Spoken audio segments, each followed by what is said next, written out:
Hi friends, எல்லோரும் எப்படி இருக்கீங்க?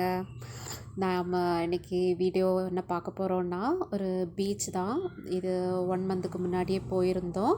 பட் இப்போ தான் போட முடிஞ்சது வீடியோ. இது வந்து கன்னியாகுமரி அந்த ஏரியாவில் உள்ள ஒரு பீச் தான் இது. நம்ம மண்டைக்காடு டெம்பிள் இருக்குல்ல, அதுலேருந்து ஒரு 5 மினிட்ஸ் ட்ராவல் பண்ணால் போதும் இந்த பீச் வரும். இந்த பீச்சோட பேர் வந்து சின்னவிளை பீச் அப்படின்னு சொல்லிட்டு ரொம்ப சூப்பராக இருந்தது. தண்ணி அவ்வளோவா பெருசாக அல்ல, அப்படி எதுவும் இல்லை. ரொம்ப தூரம் வரைக்கும் நடந்தே போகலாம். அப்படி ரொம்ப சூப்பராக இருந்தது. இந்த மாதிரி நான் பார்த்ததில்ல பீச்சு. இது ஃபஸ்ட் டைம். இந்த ரொம்ப தண்ணி கம்மியாக அலை கம்மியாக அப்படி வர பீச்சு ரொம்ப நல்லா இருந்தது. இது வந்து அங்கே பெரிய பெரிய மணல் மேடு இருந்தது. இந்த பீச் வந்து கொஞ்சம் பெருசாகவே இருந்தது. ஒரு இடத்துல வந்து கொஞ்சம் பெருசாகவே அலை அடிக்கும், இது வந்து சின்னதாக அலை அடிக்கிற அந்த ஏரியா. அப்படி 2 சைடாக இருந்தது. இடையில கொஞ்சம் பாறை அப்படியா இருந்தது. இது வந்து இந்த ஏரியாவில் வந்து சின்ன குழந்தைங்களுமா வந்து தைரியமாக வந்து நமக்கு கடலில் விளையாடலாம். ரொம்ப ரொம்ப ரொம்ப அழகாக இருந்தது. அவ்வளோ என்ஜாய் பண்ணா என் பொண்ணு. என் மூத்த பொண்ணு ரொம்ப என்ஜாய் பண்ணா. அவளுக்கு தலை நனைக்கணும், அந்த மாதிரி குளிக்கணும் அப்படின்னு சொன்னதுனால ரொம்ப என்ஜாய் பண்ணி குளித்தா. 2ஆவது கொஞ்சம் பயந்து தான் அப்படியே.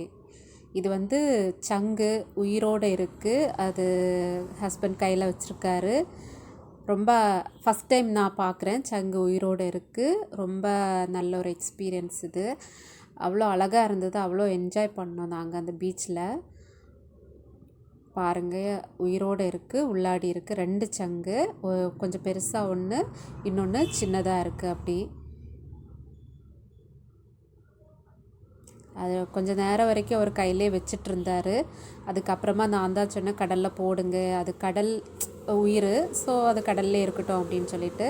அதுக்கப்புறமா இது கொஞ்சம் பெருசாக அலை அடிக்கிற அந்த ஏரியா, இதில் வந்து ஓடுற மாதிரி ஃபோட்டோ எடுங்க அப்படின்னு சொன்னதுனால அப்படியே எடுத்தோம் நாங்கள்.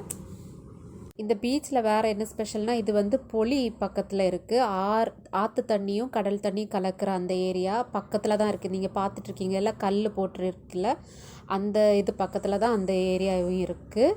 அங்கே வரைக்கும் போயிட்டு தான் இங்கே வந்து அப்படியே குளிச்சிட்ருக்கோம். அதனாலே வந்து ரொம்ப அழகாக இருந்தது இந்த பீச்சு. மேக்ஸிமம் எல்லோரும் ஃபேமிலியாக வந்து கண்டிப்பாக என்ஜாய் பண்ணலாம். ஃப்ரெண்ட்ஸ், நீங்களும் இந்த வீடியோ பார்த்து என்ஜாய் பண்ணியிருப்பீங்க அப்படின்னு நினைக்கிறேன். கண்டிப்பாக என்னோடய வீடியோ வந்து பிடிச்சிருந்தா லைக் பண்ணுங்கள், ஷேர் பண்ணுங்கள், கமெண்ட் பண்ணுங்கள். அப்புறம் என்னோடய சேனலை வந்து மறக்காமல் சப்ஸ்கிரைப் பண்ணுங்கள். தேங்க்யூ.